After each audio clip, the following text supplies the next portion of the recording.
Let's look at another way of being able to identify oxidation, reduction, OAs and RAs, and the electron exchange. For this, we're going to look at a second completely comparable and equivalent strategy to the half reaction methods that we've been studying so far to be able to identify these things about redox reactions. This is something known as oxidation numbers. And it comes around as a necessity. It's something you guys will use if you continue on chemistry into university and college. When we take a look at things that aren't in aqueous state, all right, so we don't have our solutions, and for a lot of our molecular compounds, so far we've really been only looking at things that were ionically based so that we would have specific plus and minus ionic charges so we could see them change and actually track some of the electrons and the gain and the loss of them through a chemical reaction. Well, we wouldn't have that for molecules, and ionic compounds don't exist as individual ions unless they're in aqueous solution. So we need a second strategy for other reactions that won't meet these needs. And so I learned them as oxidation states. All right, you'll see that as an equivalent term if you're searching this stuff up online. We will use oxidation numbers as the terminology on our tests and the diploma exam. So what exactly is an oxidation number? Well, really, an oxidation number just sort of refers to what we might interpret as an ionic charge. But we're going to extend the idea now, and we're going to assign these numbers as an apparent charge for all polar covalent bonds. In other words, water is a molecule, right? If water is a molecule, there is no transfer of electrons, but if we remember the electronegativities off of our periodic chart, in which hydrogen is a 2.2, oxygen is a 3.4, the electrons are shared very unequally and oxygen gets the lion's share. Well, if we just pretend that a polar covalent bond is essentially ionic, then oxygen has gained 2 electrons and forms its ionic charge of -2, or has an oxidation number or oxidation state of -2. Hydrogen, due to its low electronegativity, really doesn't get to see its electron much anymore and has an oxidation number of +1. We essentially say the electrons now belong to the most electronegative atoms. So again, we're using that idea of certain things wanting electrons more than others. Please understand that this is still polar covalent bonds. These are shared electrons. We're just pretending that they are all ionic. They're certainly not. However, this works, and it works incredibly easily.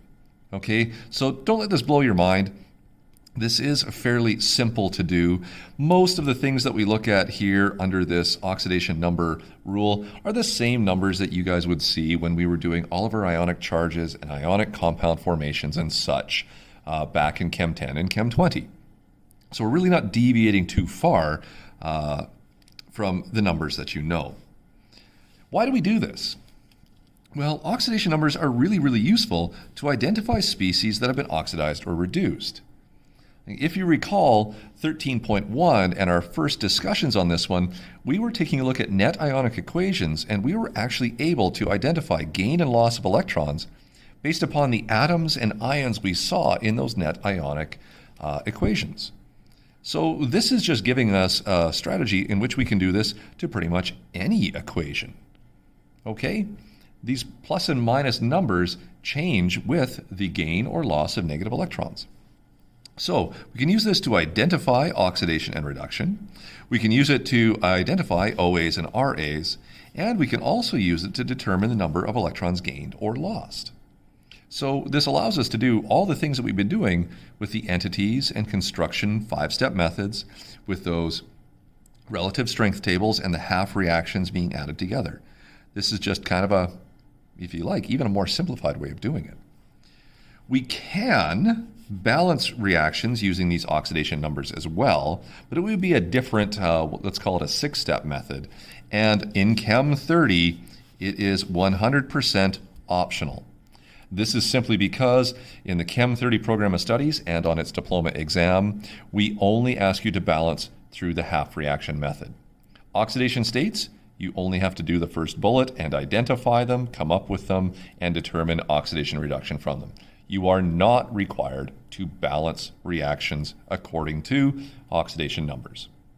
If you want, in this section, I do have notes that will take you through some examples in the rules if you wish to learn a second equivalent way to do this. If you like the idea of having an alternative way to balance these things to see if you're right, okay, then you can certainly spend some time with it. And I do with my APs and IBs back at my last school, spending time learning how to do this or teaching them how to do this. Okay, but again, the half reaction method is the only one we do in Chem 30. So, oxidation numbers really just refer to the fact that we can have all sorts of ionic or ionic-like charges assigned to our molecules, our ions and atoms, and of course our things that don't go into aqueous solutions. So it gives us more variability and more ways to come up with these balanced equations. So let's take a look at some starting points. These rules are good starting points to assess your molecules and your non-aqueous entities. So we already know some of these numbers. When we were looking at these in 13.1, we realized that when I have a neutral atom, it is neutral, which means it has no surplus protons or electrons, and so it would just be a neutral entity. An oxidation number for something that is neutral is just 0. So this is the same thing we've been doing all along. Sodium atoms have equal numbers of protons and electrons, therefore no difference in charge, no ionic state whatsoever, and so a 0 would be the most applicable oxidation number to give them. In chlorine, we do have a diatomic molecule here, in which one chlorine is covalently bonded to another. However, both chlorines have the same E-neg, and therefore have the exact same pull on the electrons. The electrons in any one of these guys here would be exactly 50-50 sharing, so we don't even have a polar covalent bond in order to assign any sort of numbers. So again, anything that is atomic, even the polyatomic elements, is just given a 0. Hydrogen sits there in group 1A on your periodic chart. Okay, when we take a look at that one, it's always been treated more like an alkali metal than anything else. And so, alkali metals, such as lithium, sodium, and potassium, when they give up their electron, form a +1 ion. Hydrogen, more often than not, forms a +1. So hydrogen in our compounds, such as hydrogen chloride or acetic, what do we have here? Yes, acetic acid would be a +1. Hydrogen in water would be a +1. All right, hydrogen generally has a very low electronegativity compared to most of our nonmetals. All right, so when hydrogen is in molecular compounds like hydrogen chloride and acetic acid, it's the lowest of the electronegativities there, and so it would give up its electron in an unequal sharing to pretty much anything else that's there.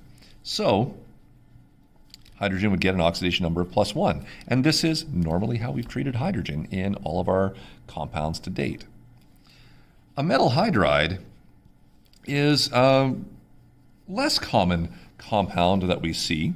It is ionic, in which you would have a metal bonded with hydrogen, which, remember, look at all these blue guys over here, is a blue guys over here is a non-metal. Okay, so hydrogen is non-metallic. In this case then, look at your electronegativities, and you can see that most of your metals have a very low one, and therefore would give up their electrons to hydrogen, which has a higher electronegativity.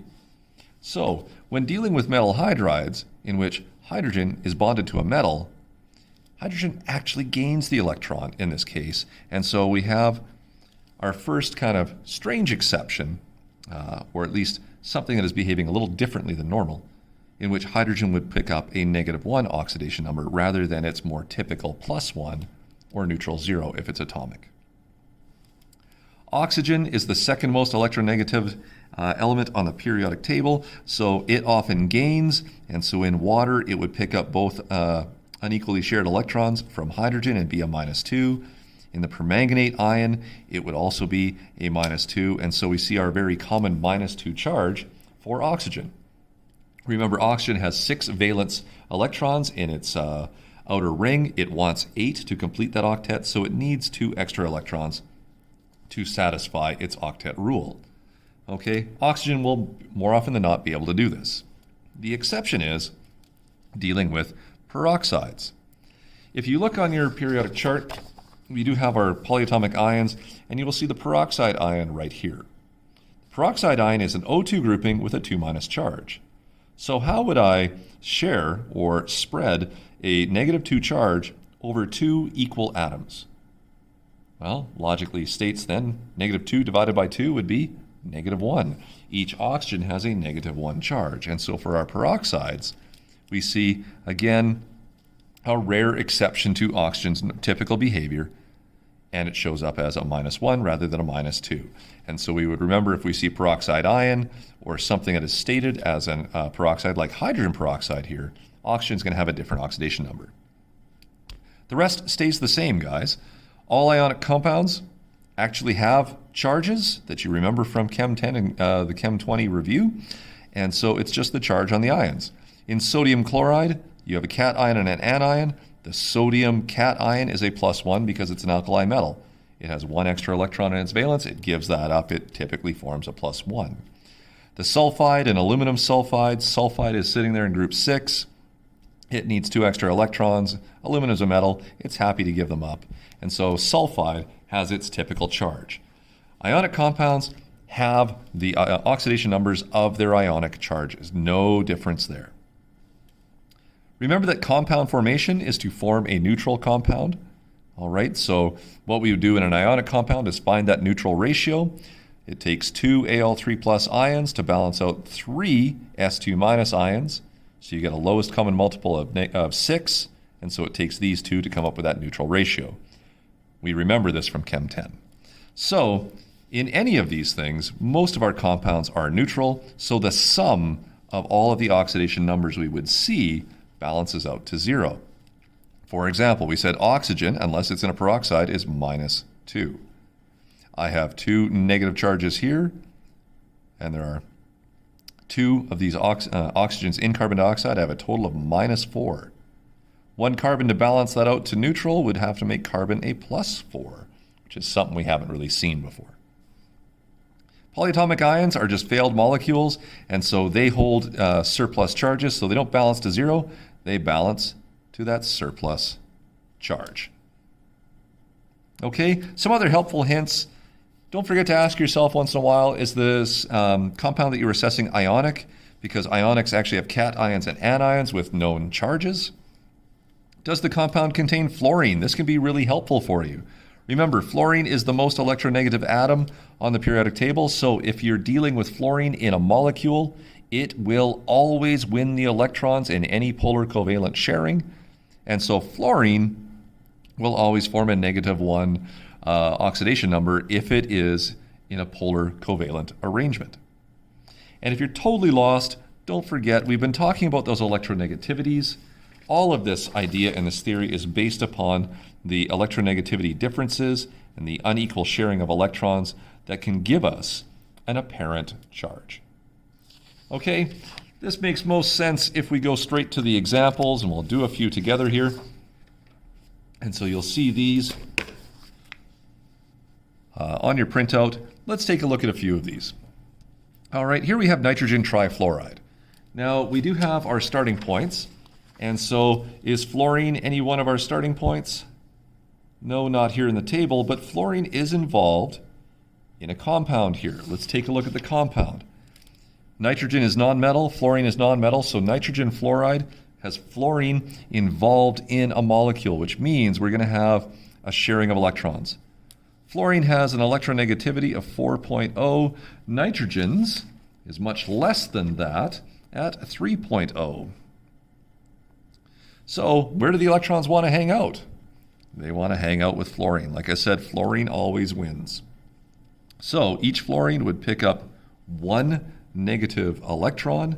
You have 3 total fluorines, therefore 3 electrons have been taken to give you a total negative charge, or a total negative oxidation number of -3 for your fluorines. You have one nitrogen to balance this to the neutral compound that is nitrogen trifluoride. So there's only one number that would make sense for nitrogen, and it would have to be a +3. And so this is starting to show us that some of our other nonmetals tend to have a lot of different varieties in oxidation number. The closer you get to the ends of the periodic chart, all right, the more likely it is to follow periodic law and come up with the numbers we're used to. The further away you are from that, the more likely we get things that have some different numbers for us. Okay, we can take a look at another one here. Let's take a look at sulfur in the polyatomic element of sulfur. Sulfur bonded to 7 others here, all right, for a total of 8 in a ring would mean that they all have the same E neg, and therefore they all have the same pull on the electrons, and everything would be nonpolar.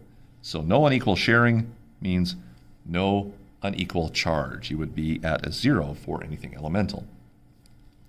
In number 3 here, we are looking at something called calcium hydride. Hey, that sounds familiar. All right, in our metal hydrides, we learn that hydrogen is always a -1.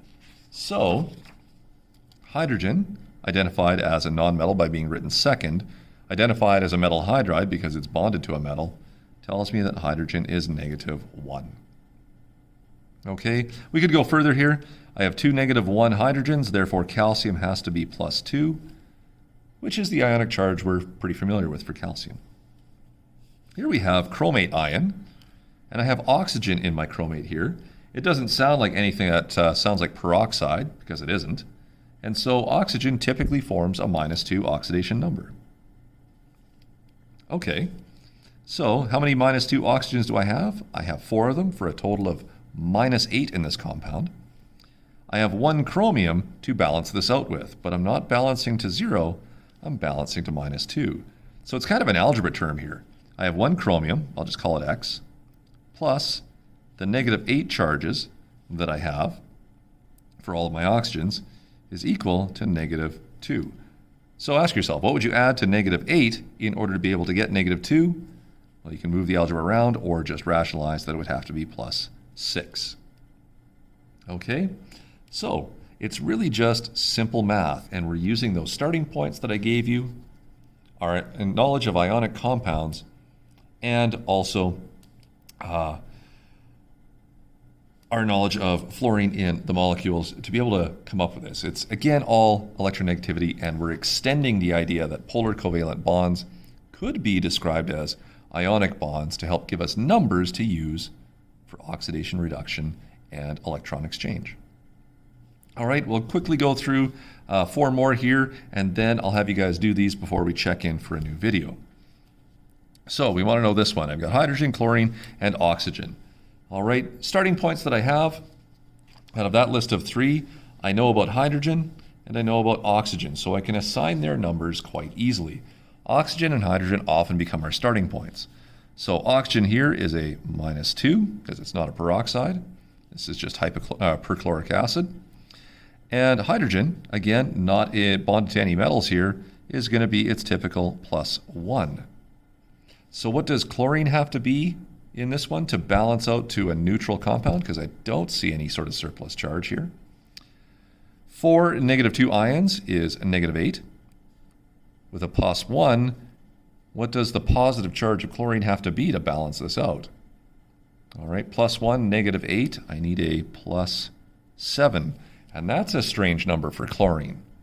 All right, but chlorine can have a lot of variability.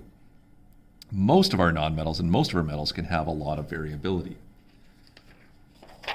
We didn't get a real chance to look at this one here, but anytime you see a dark spot, tells us the relative charges that we can see. I know you can't see it on the small picture, but this is just saying helium, which doesn't form ions, only has an oxidation number of 0. Same with neon, same with argon. Fluorine only has 0 and -1 because of its high electronegativity. It's always going to win in its ionic state, and it can be found as an atom or a molecule. But look at all these dark lines for everything else. All right, they're showing a variety of numbers that are possible for these various things. And we see most of our elements on the periodic table have a lot of possible choices. So +7 for chlorine does work. Here we have glucose, C6H12O6. All right, I have hydrogen and oxygen in here. Those are my starting points. Oxygen, typically -2. Hydrogen, +1, because I'm not bonded to a metal and I'm not in a peroxide. And so take a look what you've got. -2 times 6 is a total of -12. +1 times 12 is a total of +12. Right now, my total charge between these two guys is 0. Glucose is neutral, so carbon doesn't have any unequally shared electrons through this when we take a look at carbon on the whole, and it would just be 0 to maintain the neutrality we already achieved with hydrogen and oxygen. Here we go. We take a look at manganese in sodium permanganate. Oxygen is a good starting place here, but now I have two things that aren't in my cheat sheet. All right, I notice nowhere here anything about sodium or manganese. So I'm going to have to look at something else. So one of the easiest things to do here is ask yourself, is fluorine involved? Nope. Okay, is it ionic? Yes. Sodium is a metal cation, permanganate is a negative polyatomic anion, and so sodium, when it forms ions in ionic compounds, is a group 1 element or a group 1 ion, and therefore always forms a +1 charge.